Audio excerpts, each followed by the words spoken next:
ಕರ್ನಾಟಕದ ಉತ್ತರ ಕನ್ನಡ ಜಿಲ್ಲೆಯಲ್ಲಿ ಗೋಕರ್ಣದಲ್ಲಿ ಉಪಸ್ಥಿತವಾಗಿರುವ ಒಂದು ಶಿವ ದೇವಾಲಯವಾಗಿದೆ ಶ್ರೀ ಮಹಾಬಲೇಶ್ವರ ದೇವಸ್ಥಾನ.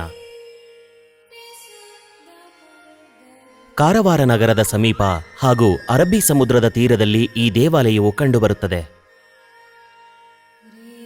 ಗಂಗವಲ್ಲಿ ನದಿ ಹಾಗೂ ಅಘನಾಶಿನಿ ನದಿಯ ಮಧ್ಯದ ಪುಣ್ಯ ನಗರವಾದ ಗೋಕರ್ಣದಲ್ಲಿ ಹಚ್ಚ ಹಸಿರಿನ ಪರಿಸರದಲ್ಲಿ ಶ್ರೀ ಮಹಾಬಲೇಶ್ವರ ದೇವಾಲಯವು ಉಪಸ್ಥಿತವಾಗಿದೆ.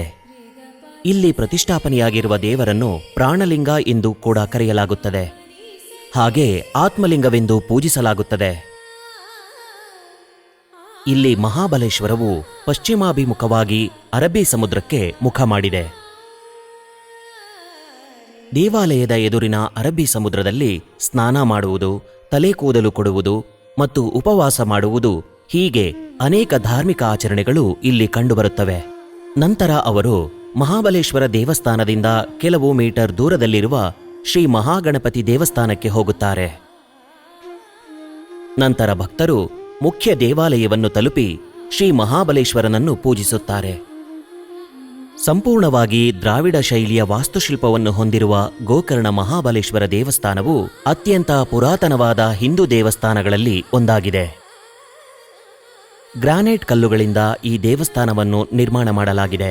ಚೌಕಾಕಾರದ ಸಾಲಿಗ್ರಾಮ ಪೀಠದ ಮೇಲೆ ಆತ್ಮಲಿಂಗವನ್ನು ಪ್ರತಿಷ್ಠಾಪಿಸಲಾಗಿದೆ. ಪೀಠದ ಮಧ್ಯಭಾಗದಲ್ಲಿ ಒಂದು ಸಣ್ಣ ರಂಧ್ರವಿದೆ. ಅಲ್ಲಿಂದ ಭಕ್ತರು ಆತ್ಮಲಿಂಗದ ಮೇಲ್ಭಾಗವನ್ನು ನೋಡಬಹುದು. ಉತ್ತರ ಕಾಶಿ ವಾರಣಾಸಿಯಾಗಿದ್ದರೆ ಗೋಕರ್ಣವನ್ನು ದಕ್ಷಿಣದ ಕಾಶಿ ಎಂದು ಹೇಳಲಾಗುತ್ತದೆ. 108 ಶಿವಾಲಯಗಳಲ್ಲಿ ಇದು ಉತ್ತರದಲ್ಲಿರುವ ಶಿವಾಲಯವಾಗಿದೆ. ದೇವಾಲಯದ ಹತ್ತಿರದಲ್ಲಿ ಕೋಟಿ ತೀರ್ಥ ಎಂಬ ಕೊಳವಿದೆ. ಇಲ್ಲಿ ಸ್ನಾನ ಮಾಡಿದರೆ ಕೋಟಿ ಪುಣ್ಯ ಸಿಗುತ್ತೆ ಎಂದು ಭಕ್ತರ ನಂಬಿಕೆ.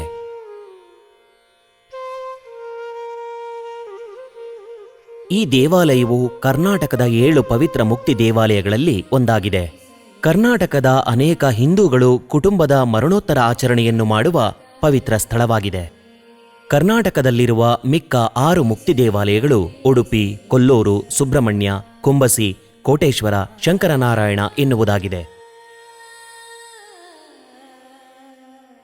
ಕೊಚ್ಚಿಯಿಂದ ಮುಂಬೈಗೆ ರಾಷ್ಟ್ರೀಯ ಹೆದ್ದಾರಿಯಾದ NH-66 ಗೋಕರ್ಣ ಮಹಾಬಲೇಶ್ವರ ದೇವಸ್ಥಾನದ ಬಳಿ ಹಾದು ಹೋಗುತ್ತದೆ.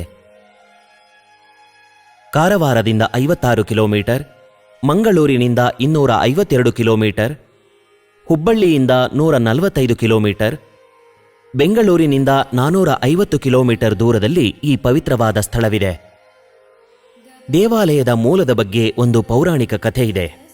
ಒಮ್ಮೆ ರಾವಣನು ತನ್ನ ತಾಯಿಗೆ ಕೈಯಲ್ಲಿ ಇಟ್ಟು ಪೂಜೆ ಮಾಡುವುದಕ್ಕೆ ಶಿವಲಿಂಗವು ಹಾಗೂ ಉಮಾದೇವಿಗಿಂತ ಸೌಂದರ್ಯ ಇರುವ ಹೆಂಡತಿಯು ಬೇಕೆಂದು ಶಿವನಲ್ಲಿ ವರ ಕೇಳಿಕೊಳ್ಳುತ್ತಾನೆ. ಭಕ್ತನ ತಪಸ್ಸಿಗೆ ಪ್ರಸನ್ನನಾದ ಭಗವಂತ ತನ್ನ ಹೃದಯದಿಂದ ಆತ್ಮಲಿಂಗವನ್ನು ಉಡುಗೊರೆಯಾಗಿ ರಾವಣನಿಗೆ ಕೊಡುತ್ತಾನೆ ಮತ್ತು ಉಮಾಳಿಗಿಂತ ಸೌಂದರ್ಯ ಇರುವ ಬೇರೆ ಮಹಿಳೆಯರು ಜಗತ್ತಿನಲ್ಲಿ ಇಲ್ಲದ ಕಾರಣಕ್ಕಾಗಿ ಉಮಾದೇವಿಯನ್ನೇ ಹೆಂಡತಿಯನ್ನಾಗಿ ವರ ಕೊಡುತ್ತಾರೆ. ಆದರೆ ದೇವತೆ ಮತ್ತು ಶಿವಲಿಂಗವನ್ನು ಭೂಮಿಯ ಮೇಲೆ ಇಡಬಾರದು ಎಂದು ಶಿವ ಹೇಳುತ್ತಾರೆ. ರಾವಣನು ತನ್ನ ತಲೆಯ ಮೇಲೆ ಲಿಂಗವನ್ನು ಮತ್ತು ತನ್ನ ಭುಜದ ಮೇಲೆ ದೇವಿಯನ್ನು ಹೊತ್ತುಕೊಂಡು ಲಂಕಾಗೆ ಹಿಂದಿರುಗುತ್ತಾನೆ. ದೇವತೆಯ ಜೊತೆಗೆ ಶಿವನು ಭೂತಗಳೊಂದಿಗೆ ಆಗಮಿಸುತ್ತಾರೆ.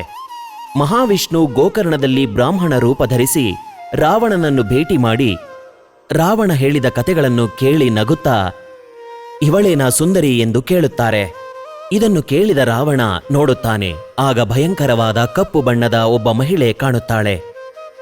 ಉಮಾದೇವಿಯನ್ನು ಅಲ್ಲೇ ಬಿಟ್ಟು ಆತ್ಮಲಿಂಗವನ್ನು ತೆಗೆದುಕೊಂಡು ರಾವಣ ಹೋಗುವಾಗ ಬ್ರಾಹ್ಮಣ ರೂಪದಲ್ಲಿ ಮಹಾಗಣಪತಿ ಹಸುಗಳನ್ನು ಮೇಯಿಸುತ್ತಾ ಅಲ್ಲೇ ಇದ್ದರು. ಸಂಧ್ಯಾವಂದನೆ ಮಾಡುವ ಸಮಯ ಆಗಿದ್ದಕ್ಕೆ ರಾವಣ ಆತ್ಮಲಿಂಗವನ್ನು ಗಣಪತಿಯ ಕೈಗೆ ಕೊಟ್ಟು ಸ್ನಾನ ಮಾಡುವುದಕ್ಕೆ ಸಮುದ್ರದ ತೀರಕ್ಕೆ ಹೋಗುತ್ತಾನೆ. ಗಣಪತಿ ಆತ್ಮಲಿಂಗವನ್ನು ಅಲ್ಲಿಯೇ ಪ್ರತಿಷ್ಠಾಪನೆ ಮಾಡಿ ಅದೃಶ್ಯವಾಗಿ ಹೋಗುತ್ತಾರೆ. ರಾವಣ ಹಿಂತಿರುಗಿ ಬರುವಾಗ ಕೊನೆಯಲ್ಲಿ ಇದ್ದ ಹಸುವು ಮಾಯವಾಗಿ ಹೋಗುವುದನ್ನು ಕಂಡು ಅದರ ಕಿವಿಯನ್ನು ಎಳೆದ ಕೂಡಲೇ ಅದರ ಒಂದು ಕಿವಿ ಮುರಿದು ಹೋಯಿತು ಎಂದು ಪುರಾಣದಲ್ಲಿ ಹೇಳಲಾಗಿದೆ. ಗಣಪತಿ ಪ್ರತಿಷ್ಠಾಪನೆ ಮಾಡಿದ ಆತ್ಮಲಿಂಗವನ್ನು ತೆಗೆಯಲು ಮಹಾಬಲಶಾಲಿಯಾದ ರಾವಣನಿಗೆ ಸಾಧ್ಯವಾಗಲಿಲ್ಲ. ತನಗಿಂತಲೂ ಮಹಾಬಲಶಾಲಿ ಎಂದು ತಿಳಿದ ರಾವಣನು ಇಲ್ಲಿನ ದೇವನಿಗೆ ಮಹಾಬಲೇಶ್ವರ ಎಂದು ನಾಮಕರಣ ಮಾಡಿ ಲಂಕಾಗೆ ಹಿಂತಿರುಗಿ ಹೋಗುತ್ತಾನೆ.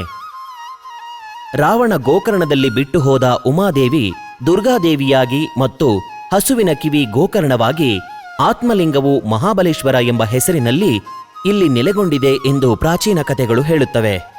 7ನೇ ಶತಮಾನದಲ್ಲಿ ನಾಯನಾರ್ ಎಂದು ಕರೆಯಲಾದ 63 ಸನ್ಯಾಸಿಗಳು ಬರೆದಂತಹ ಪವಿತ್ರವಾದ ತಮಿಳು ಶಿವಗ್ರಂಥವಾದ ದೇವಾರಂನಲ್ಲಿ 275 ಸ್ಥಳಗಳಲ್ಲಿ ಗೋಕರ್ಣವೂ ಕೂಡ ಒಂದಾಗಿದೆ. ಶಿವರಾತ್ರಿ ಇಲ್ಲಿನ ಮಹಾ ಹಬ್ಬಗಳಲ್ಲಿ ಒಂದಾಗಿದೆ. ಕುಂಭಮಾಸದಲ್ಲಿ ಕಪ್ಪು ಭಾಗವಾದ ಚತುರ್ದಶಿಯಲ್ಲಿ ಶಿವರಾತ್ರಿಯನ್ನು ಆಚರಿಸಲಾಗುತ್ತದೆ. ಅಂದಿನ ದಿನ ನಡೆಯುವ ರಥೋತ್ಸವ ಬಹಳ ಪ್ರಸಿದ್ಧವಾಗಿದೆ. ಮಹಾಗಣಪತಿ ಕ್ಷೇತ್ರದಿಂದ ರಥೋತ್ಸವ ಶುರುವಾಗುತ್ತದೆ. ಸಿದ್ಧಿವಿನಾಯಕ ಇಲ್ಲಿನ ಪ್ರತಿಷ್ಠಾಪನೆ. 5 ಅಡಿ ಉದ್ದದಲ್ಲಿ ಗ್ರಾನೈಟ್ ಕಲ್ಲಿನಲ್ಲಿ ಗಣಪತಿಯನ್ನು ಪ್ರತಿಷ್ಠಾಪನೆ ಮಾಡಿದ್ದಾರೆ. ಬಹಳಷ್ಟು ಮಹಾರಥರ ಸಂದರ್ಶನದಿಂದ ಆದಂತಹ ಒಂದು ಪುಣ್ಯಭೂಮಿ ಇದು. ಒಮ್ಮೆ ವಿಜಯನಗರದ ರಾಜನು ದೇವಾಲಯಕ್ಕೆ ಭೇಟಿ ನೀಡಿ ತಕ್ಕಡಿಯನ್ನು ಚಿನ್ನದಿಂದ ತೂಕ ಮಾಡಿ ಪೂಜೆ ಮಾಡಿದರು. 1665ರಲ್ಲಿ ಮರಾಠ ಚಕ್ರವರ್ತಿ ಛತ್ರಪತಿ ಶಿವಾಜಿ ಇಲ್ಲಿನ ದೇವಾಲಯಕ್ಕೆ ಭೇಟಿ ನೀಡಿದ್ದರು. ಜೊತೆಗೆ ಇಂಗ್ಲಿಷ್ ಪ್ರವಾಸಿಯಾದ ಫೈಜರ್ ಇಲ್ಲಿಗೆ ಭೇಟಿ ನೀಡಿ ಇಲ್ಲಿನ ಮಹಾಶಿವರಾತ್ರಿ ಮಹೋತ್ಸವದಲ್ಲಿ ಭಾಗಿಯಾಗಿದ್ದರು. ಅದೂ ಅಲ್ಲದೆ ಅವರು ಇಲ್ಲಿನ ಶಿವರಾತ್ರಿ ಆಚರಣೆ ಕುರಿತು ತಮ್ಮ ಪುಸ್ತಕದಲ್ಲಿ ಬರೆದಿದ್ದಾರೆ. ಕೇವಲ ದರ್ಶನ ನೀಡುವ ಭಕ್ತರಿಗೂ ದೇವಾಲಯದಲ್ಲಿ ಇರುವ ದೇವರು ಅಪಾರವಾದ ಅನುಗ್ರಹವನ್ನು ನೀಡುತ್ತಾನೆ ಎಂದು ನಂಬಲಾಗಿದೆ.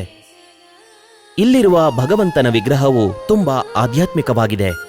ಭಗವಂತನ ಮುಂದೆ ಬರುವ ನಂಬಿಕೆಯುಳ್ಳ ಮತ್ತು ನಂಬಿಕೆಯಿಲ್ಲದವರೂ ಕೂಡ ಭಗವಂತನ ಮುಂದೆ ಸಮಾನರಾಗುತ್ತಾರೆ. ಹೌದು, ಮಹಾಬಲೇಶ್ವರನ ಸನ್ನಿಧಿ ಭಕ್ತಿ ಮತ್ತು ಏಕತೆಯ ಕೇಂದ್ರವಾಗಿದೆ.